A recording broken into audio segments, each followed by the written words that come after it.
World War II changed the world forever, and forever after.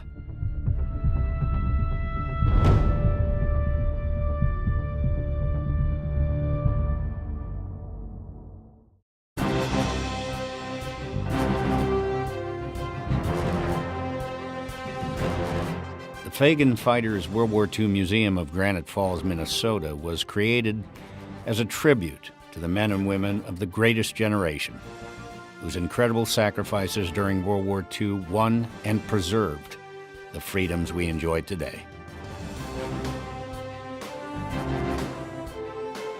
The Fagen Fighters WWII Museum is the dream, the creation, and the passion of the Fagen family of Granite Falls, Minnesota.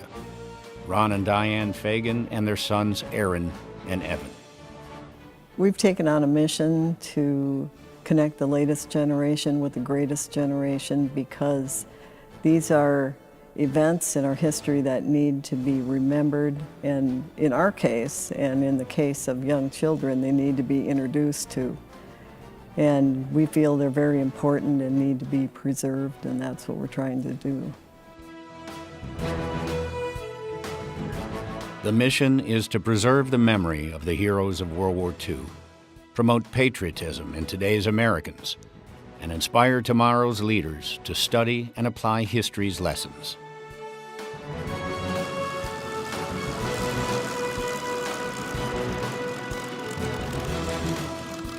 It's not enough that these beautiful airplanes are collected and restored. The Fagen Museum restores each of them to flying condition.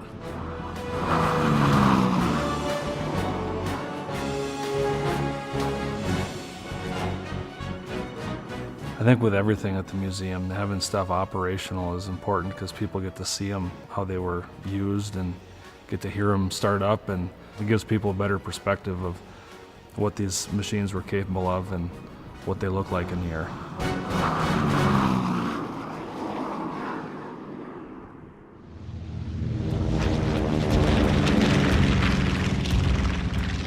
There are no markers, monuments, or visitor centers in the skies above Europe, the Pacific, or the China, Burma, India theaters of World War II. These airplanes are the monuments. They are timeless portals to the courage and deeds of those who gave their all to preserve all that we hold dear.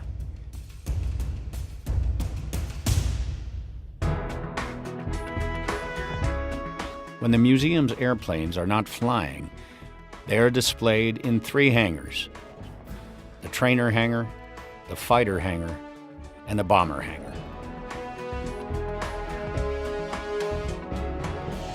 World War II was a worldwide conflict, and unfortunately it's not being taught in our schools anymore. But history always has a tendency to repeat itself, so we got to educate the younger generations about World War II. So learn these experiences from the past so you can apply them in the future to help guide this country in the right direction.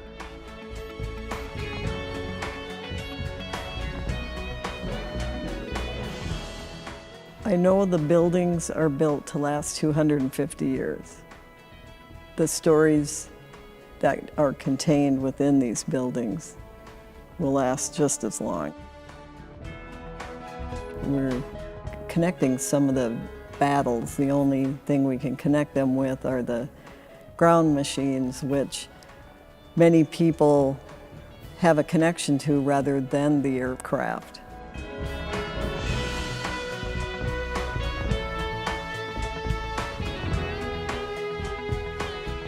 With the museum opening, I started looking into the military vehicles. Started with the Dooittle. The ambulance, when I had that repainted, we made sure that it matched the 4th Medical Battalion. And the 4th Medical Battalion actually were the first ambulances to arrive on D-Day. The ground vehicles all operate fully functional, and we could start them all up and take off and drive them right now.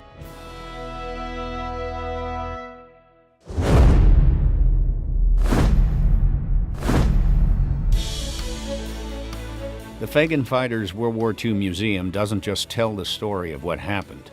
It is dedicated to preserving the stories of those who lived it, telling us how it happened. Veterans and others are invited to the museum to share their stories firsthand. Their stories are recorded and preserved through the museum's Voices of Valor program. Let's do our museum around my father, Ray Fagen, and his World War II experiences. The first campaign medal he got was Normandy invasion. Second campaign medal he got was Liberation of Paris. And the third campaign medal he got was the Battle of the Bulge. He says you can't imagine how terrible it was. We decided to make our collection a real museum when people referred to it as such. We opened the museum doors directly after our Airshow in 2012, so the date was June 17th, 2012. The Fagen Fighters WWII Museum puts its collection in context for visitors by using original murals, sculptures, paintings, photographic collections, and other fine art to tell the story of epic events such as D-Day, June 6, 1944. This rail car, which anchors the museum's Holocaust exhibit, was found after years of searching in Germany and brought here so that no generation will ever forget the horror of the Holocaust or the memories of those who were lost. When the Germans marched in, I was 7 years old. When I was liberated in January 18, 1945, I was 8 years old. And these are some of the things I remember. The best single teacher we have about the lessons of the Holocaust are survivors. And for years, they've been the most important teachers. Sadly, as historian Deborah Lipstadt would say, the tyranny of biology means we have fewer and fewer survivors to speak. Memorials, and that's almost too static a term, opportunities to learn, like this exhibit, which opens people's eyes to the horrors of the Holocaust, are becoming ever more important in the absence of survivors.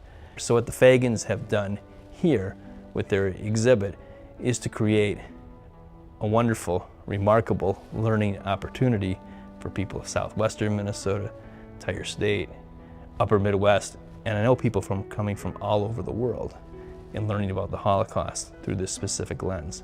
So we thank the Fagens for their generosity of spirit, their vision, and their commitment to Holocaust education as they teach about the Second World War.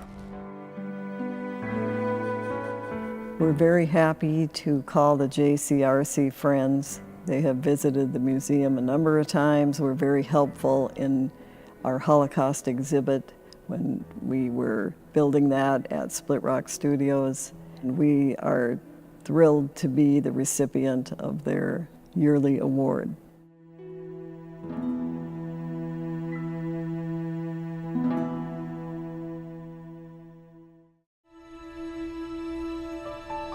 Someday, sooner than we'd like, the headline will read, "Last World War II Veteran Dies."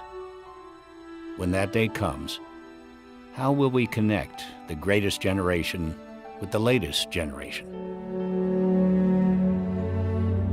Restoring these things to their original power and function, and capturing the stories of those members of the greatest generation who are still with us, offers not only a portal to the past, but an immortal connection to America's future generations.